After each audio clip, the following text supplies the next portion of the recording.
Varahini channel பார்க்குற அனைவருக்கும் வணக்கம்.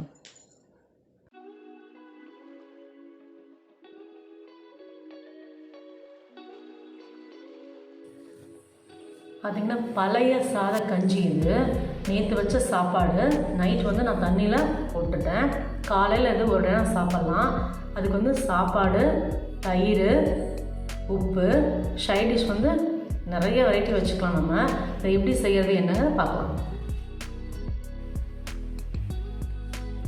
பாருங்கள், கஞ்சிக்கு சாதம் ரெடி ஆகிடுச்சு. நல்லா பிசைஞ்சாச்சு. வேணும்னா நீங்கள் மிக்சியில் கூட போட்டு அடிச்சுக்கலாம், ஒரு அடி அடிக்கலாம். பட் அது ரொம்ப கூழ் மாதிரி போயிடும்.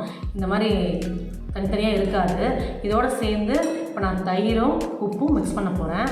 வேணுங்கிற அளவுக்கு தயிர் மிக்ஸ் பண்ணிக்கோங்க, உங்களோட சாய்ஸ் தான் அது. நான் இப்போ 2 டேபிள் ஸ்பூனும் மிக்ஸ் பண்ணியிருக்கேன். டேஸ்ட் பண்ணி பார்த்துட்டு கூட இன்னும் கொஞ்சம் வேணும் அப்படின்னா கூட நம்ம மிக்ஸ் பண்ணிக்கலாம். அது நல்லா தயிர் உடைச்சாச்சு. சூப்பராக வந்திருக்கு. இதுக்கு தேவையான அளவு உப்பு போட்டுக்கோங்க. இதுக்கு என்னென்ன சைட் டிஷ் வைக்கலாம் அப்படின்னு சொல்லிட்டு நான் காமிக்கிறேன். பழைய சாத கஞ்சி ரெடி ஆகிடுச்சு. இந்த சுச்சுவேஷனுக்கு இதெல்லாம் நமக்கு சாப்பிடணும். இது பாரம்பரியமாக முதல்ல இதெல்லாம் சாப்பிட்டு இருந்தனால தான் எதிர்ப்பு சக்தி இருந்தது. இப்போ இதெல்லாம் நம்ம சாப்பிடாதனால தான் எதிர்ப்பு சக்தி இல்லை. நம்மளால் முடிஞ்சப்போ இதை செஞ்சு சாப்பிடலாம். அது ஒரு பெரிய வேலை கிடையாது. மீதியானதை நம்ம செய்ய போகிறோம்.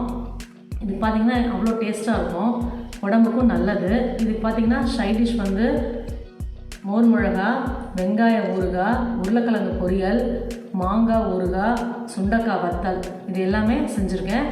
நீங்கள் வேறு எந்த இதுவும் செஞ்சுக்கலாம். கத்திரிக்காய் தொக்கு இல்லை சாம்பார், வேறு எது வேணால் நீங்கள் அதுக்கு சைட் டிஷ்ஷாக வச்சுக்கலாம். சூப்பராக இருக்கும். டெய்லி என்னோடய வீடியோ 2:15 மணிக்கு வரும். கண்டிப்பாக பாருங்கள். Good food good life. Thank you. இந்த வராகினி சேனலை பார்க்குற நீங்கள் ஷேர் பண்ணுங்கள், லைக் பண்ணுங்கள், சப்ஸ்கிரைப் பண்ணுங்கள். மறக்காமல் பெல் ஐக்கானை கிளிக் பண்ணுங்கள். இந்த ப்ரோக்ராமை இன்ஸ்டாகிராம், டெலகிராம், ட்விட்டர்லேயும் ஃபாலோ பண்ணுங்கள். தேங்க்யூ.